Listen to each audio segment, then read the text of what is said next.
bakunzi ba Radio Black FM ndongeye kubaha mwaramutse ndabifuriza igitondo ciza tukaba tugeze mu mwanya mwiza w'intahe yanje.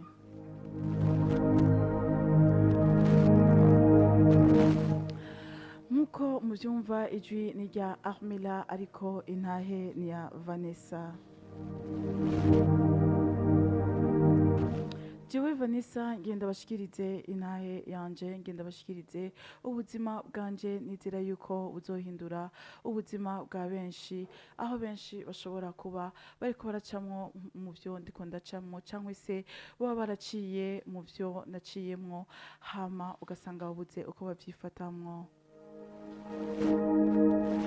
Jewe Vanessa ndi umukenyezi ndubatse mfise abana batanu, sindi kumwe n'umushinganahe wanje, twaragize divorce ariko mushobora kwibaza ati mbega mwagize divorce ku bana batanu vyagenze gute? Jewe Vanessa mu ntara mvukamwo navukiye mu ntara ya Rumonge, nakuze mu bandi bigeme bose murazi yuko abana b'abakobwa mu Rumonge bakerebuka hakiri kare, nakuze nkerebutse, nakuze ndi umukobwa ashoshwabutse, nakuze nzi ico arico ifaranga.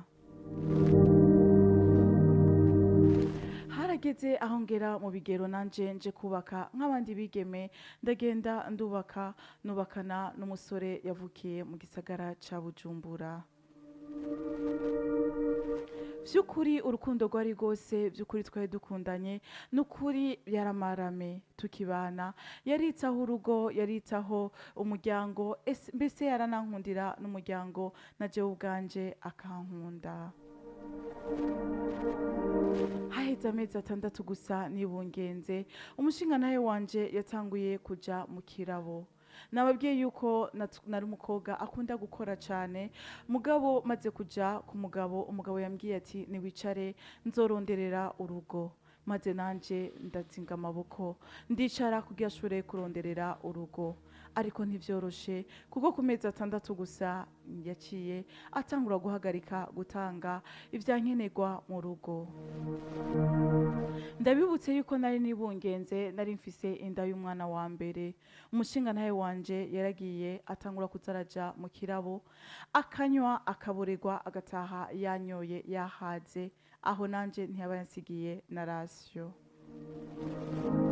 Naravyihweje ndabona yuko atabuzima ngiye kugira, ahubwo ngiye gusubira gukura amaboko mu mpuzu ngo nsubire nkore. Naragiye ndirukanga ninda munda, ndakora nkarondera ivyo mfungura, nkaronderera urugo, na cane cane yuko hariho umwana wiwiwe yari yaje kuba muhira, n'umwana yavyaye tutaramenyana. Nkabona uwo mwana ariko yicwa n'inzara muhira, bikantera ikigongwe. Se wiwe nawe yagiye mu kirabo, amafaranga yose ayahereza mu kabare. Nguko narahamagaye umuryango, mpamagara abagenzi, ndababwira ivyo ndiko ndabamwo, bakamuhanura. Uno musi atanze rasyo, ejo agaca yibagira agasubira kuja kuyanywa mu kabare.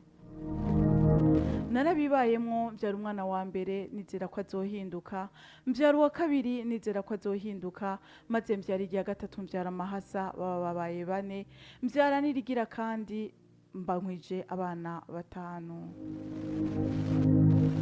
Mfise inda y'amahasa yari yatanguye atangura ingeso yo kuzara nkubita, atashe yaborewe akanshikirako n'amahiri abana agakubita, ku buryo nari nsigaye mdira wa mwana wiwe yakura hanze tutaramenyana niwe yarasigara ampoza, akampoza amarira, yanyita mama, akambwira mama ibi bintu vyihanganira gute, kubera iki papa kurya umutima, kubera iki bimeze gutya? Mugabo sinabura ico nsigurira umwana, namubwira yuko papa wiwe bamuroze. Abantu bose bakambwira ndamuveko, ariko nkanana nkavuga ntihabana mba jewe naje kubaka. Naricaye ndemera, ndakubitwa mfise inda, ndanavyara. Nari nzi yuko nzovyara abana batagihari, ariko amahasa yavutse ari mazima.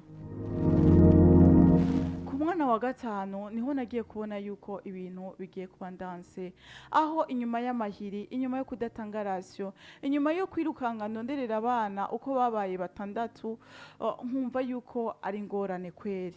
Atangura rero ikintu cyo kugendera mu bandi bagore. Atanguye kugendera mu bandi bagore ndavuga ati ingeso zose nazihanganiye, ariko iyi ngeso ndabona yuko igiye kunanira.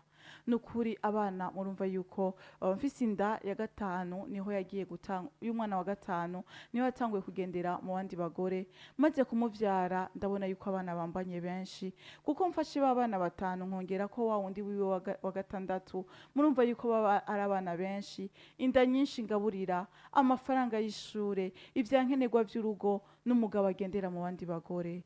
Narumvise yuko ndemerewe, numva nosara, maze nterura abana banje turagenda.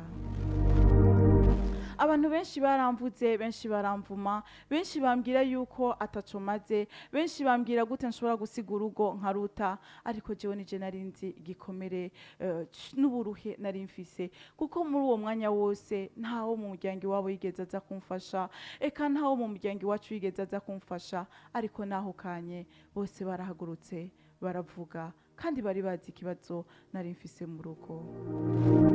Uno munsi ndeze abana batandatu, kandi sinifuza kuja ku wundi mugabo. Ndumva yuko nofata abana banje nkabarera, nivyo nabavyaye ari intahekana, ndacari muto nshobora kuronka uwundi mugabo. Mugabo mbega abo bana banje nabo niyaza akaba nk'uwo wa mbere, abo bana bazoca babaho gute? Ndiko ndahangayika ndabizi, ariko ndiko mpangayika kubw'abana banje. Ushobora kuba uri mu kibazo nk'ico ndimwo, ushobora kuba ufise ingorane nk'izo ndimwo, ushobora kuba warabaye mu kibazo nk'ico nabayemwo, ariko mbega wowe wavyifashemwo gute? Mbega wagumye utenyenya nka jewe? Mbega warashitse ku mvyaro zitandatu nkanje? Mbega ugeze ku mvyaro zingahe wizera yuko ibintu bizohinduka? Mbega koko urabona yuko uwo muri kumwe azohinduka? Mbega urindiriye iki kugira ushobore guhindura ibintu? Nahawe ho kumenya ico uri bukore. Intahe yari yanje, Vanessa.